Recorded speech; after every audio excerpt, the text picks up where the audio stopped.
on. Yeah, and the thing that's really interesting, I was talking to somebody else about this reality, is that this reality, a lot of people do not touch each other. For me, it's the opposite. Like, everybody touches each other, and I'm like, ugh.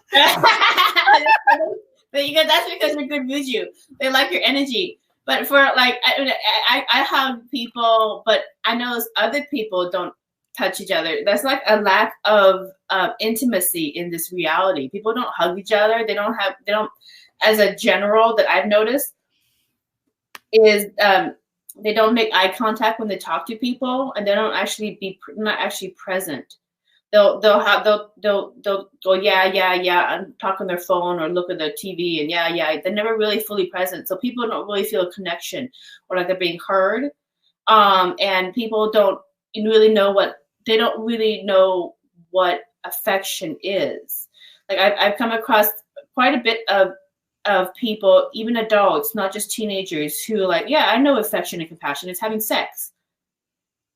And affection and compassion and intimacy is not about having sex. You don't go through a hard time in your life and think, who's the last person I had sex with that I need to call and have a chat with because I need some personal, support with this difficult issue that I'm going on in my life. No, you contact the person, your best friend or whoever that you have a bond with. And many people in this reality are lacking those bonds with people in their lives. Well, that's what's interesting is I had two of those bonds. Like, I'm like that kind of person. I'm like ride or die, like forever. Like, that's it. Like, I'm like a forever person. So my best friends for a lifetime. I mean, you my friend until I get in the grave. That's right. And I kept my best two friends. One of them I met in 7th grade, and the other one I met when I was 14. And I lived with him. Even after we broke up, we were best friends. He always lived with me. He drove me everywhere. We worked together. We did everything together. Like, I had different boyfriends, but he was my best friend. So he came before my boyfriends. He was like my best friend. And like after that eclipse, the August 2017 eclipse, he's like comes in and he hadn't showed up, but like he just disappeared for 2 weeks. And after that eclipse, he walks in and he comes into work and I'm like, where have you been? And he like grumbles at me and then he puts his feet up on the desk and I'm like, dude, we got like $1 million motherfuckers we're dealing with here. We can't like, what are you doing? Like, and he's just like, what? And then he like puts a like towel over his head and he falls asleep. And I'm like, this is not how we got $1 million clients. What the fuck is wrong with you? Get the fuck out of the fuck. I want the other version back. I want the other version back. I didn't even know about versions yet. And then he looks at me and he's like, who are you? And I'm like, what? And he goes, you're not her. And I'm like, what? Oh, I had that. One time I had jumped to a different reality. I knew I had jumped to a different reality because the hedges were cut differently than I remember. Ooh. I saw my dog. I went and saw my dog, and my dog that I've had for a long time, who always comes to me, starts growling at me and trying to bite me. And I'm like, no. I'm like, what? I'm like, oh. So I'm like, I'm dodging my dog, and then I like calm him down, and I'm like, it's still me. It's still me. Okay. It's just another me. It's still me. And then he calmed down and he licked me. Wow. Yeah, no, I couldn't. I tried to get them to calm down. Yeah. I tried to get them to calm down and lick me or just like at least be friends with me. But no, my best friends since childhood that I was talked to for like 8 to 12 hours a day vanished. And that's it. And I've been alone since. Yeah, that's a hard one, man. I'm so thankful that that my childhood best friends are still in my life because I don't know who I would talk to about just random stupid things that I'm going through without them. So again, live every moment, day by day. Live the day that you are right now because you just never know who in your life may not be in your life anymore because they're in a different reality and they don't exist in the reality that you're in. So I attest for that, man. Appreciate the people in your life. Even that douchebag brother of yours. Just like, man, you're not the best, but I still love you, man. I love you. Yeah. And you definitely learn. Yeah, to appreciate people in a new way when they disappear like that. It's crazy. Yeah, because they could disappear. Yeah. Or they may not completely disappear, but they're a different version.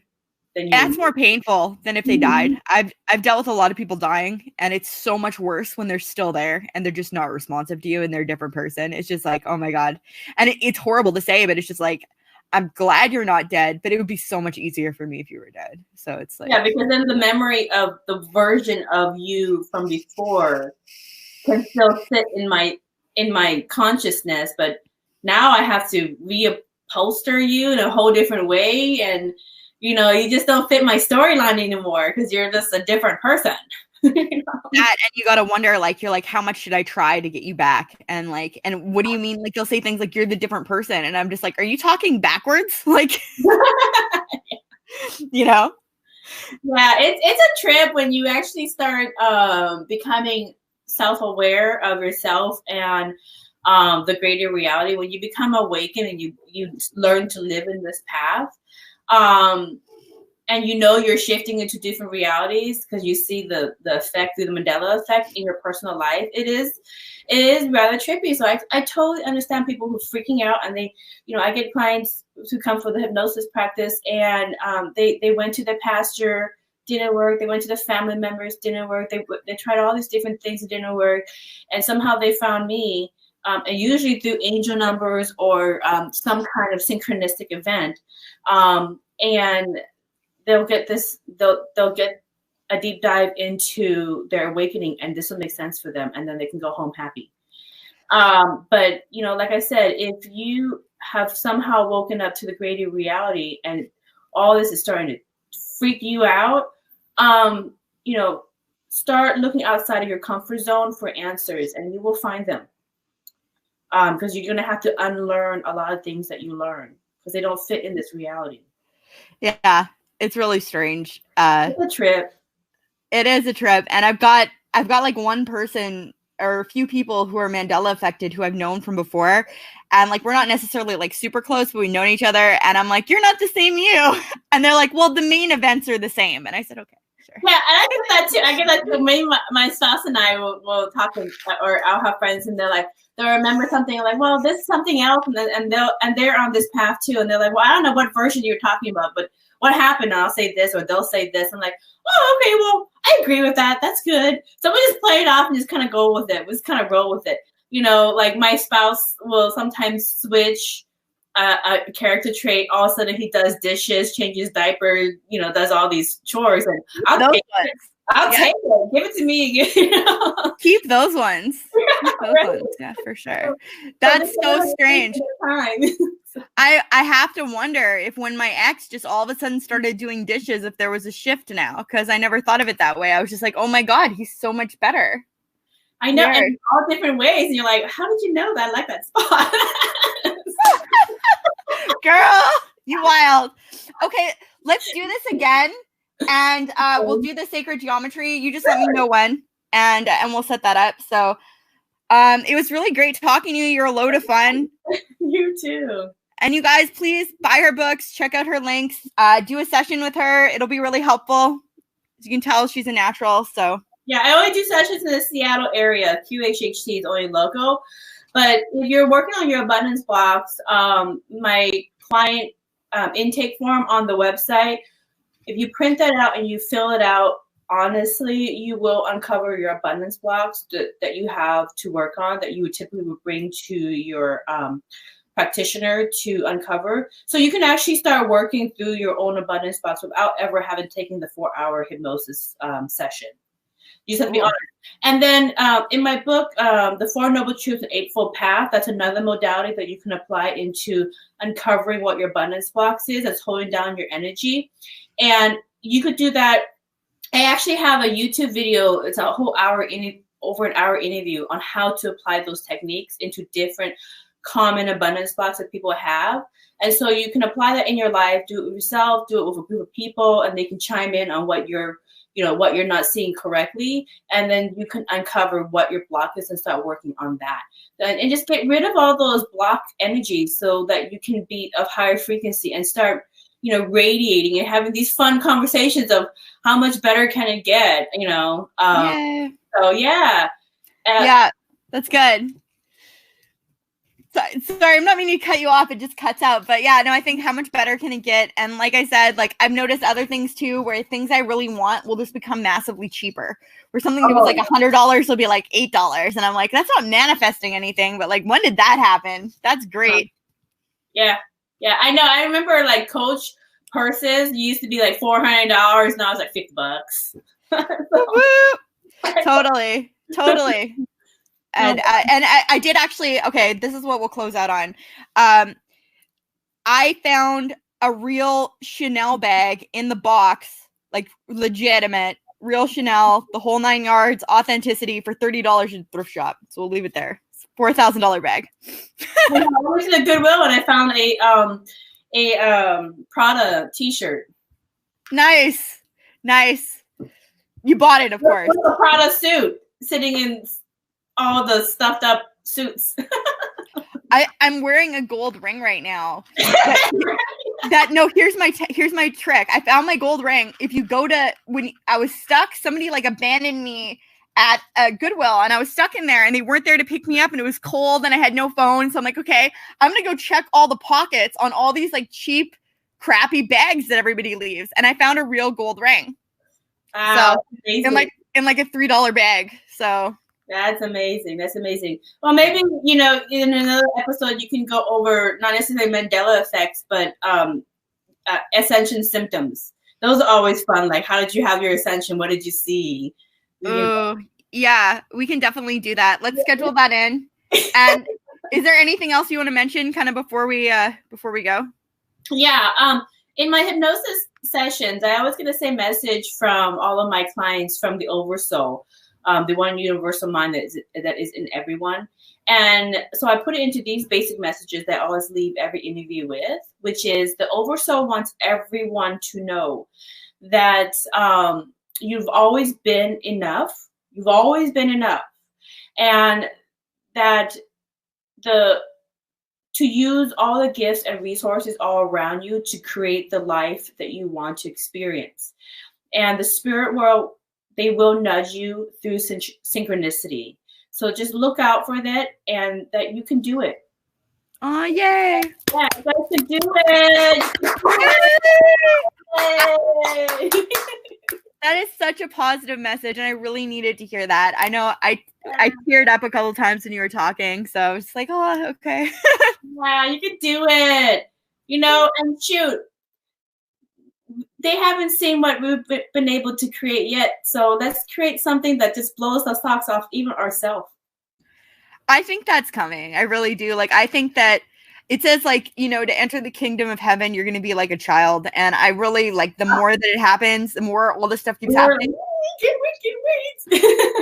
I feel like a little kid because I don't feel like I know anything. And I'm just like, wow, there are things and people out there who know, like, that know so much more than me. I don't know anything. Oh my gosh, it's so humbled, It's a journey. So anyways, from this life planner to you, girl, let's do another session. Oh, shit. Okay. It was great having you here. I love you. I love everybody in this chat, everybody who hangs out. Kisses, and I will talk to you soon. Send me an email. Thank you for being here.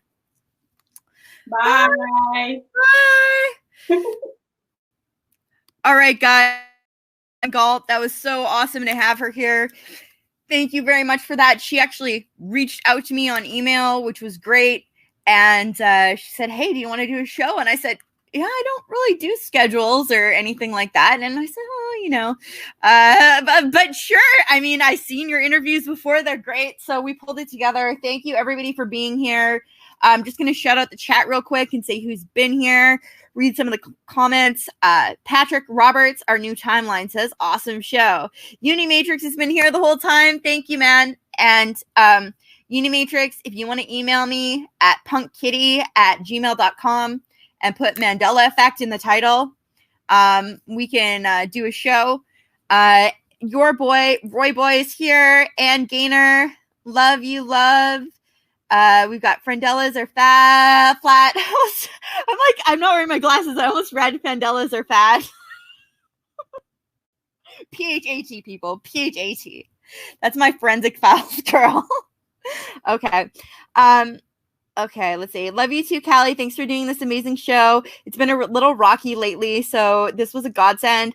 Girl, I'm still waiting to get that script from you in my inbox. I have not got it yet. And Gaynor is trying to clap her hands. Friendellas Are Flat says, I found amazing things like that Chanel bag and gold in thrift stores too. The alley shopping finds are incredible too. Did you hear me say alley shopping? Because that's what I always say. I'm like, I'm going alley shopping, yo. I'm going alley shopping. My mom will be like, what you doing? She'll be like, I need to I'll be like, I'm going alley shopping. I'll come back. She's like got like new furniture, found like a $250 end table, like on sale, like $350 end table. She's like, oh, that's so nice. I'll be like, I was alley shopping. Let's see. We got Unimatrix, Preliminal. Who else has been in here? We had lots of people in here today. And one. Meditation is a wonderful practice. A lot of the world's problems would be alleviated if more people were allowed to have quiet moments of thoughtfulness. Yes. And then Preliminal says, excellent show, Von Galt. I watched you also on the Shane channel. And I did too. That was awesome. I love Shane. Christopher Millington says, OMFG. Okay. You have a sub in me? Patrick, thank you. Friendellas. Oh my gosh. I've been saying alley shopping before you knew how to alley shop, young lady. That is true. I just learned like a few years ago when someone knocked on my door and I bought something off of him and he found in the garbage. Yeah, and alley shopping is great, dude. I found so much good stuff. Like I found, like Dolce & Gabbana, Marc Jacobs, Juicy Couture, NARS, all that, all new, on the alley shopping #1. All right, guys. I love you guys. Thank you so much for being here. Please subscribe to my channel and hers, and lots of kiss. And yeah, trash talking. Bye.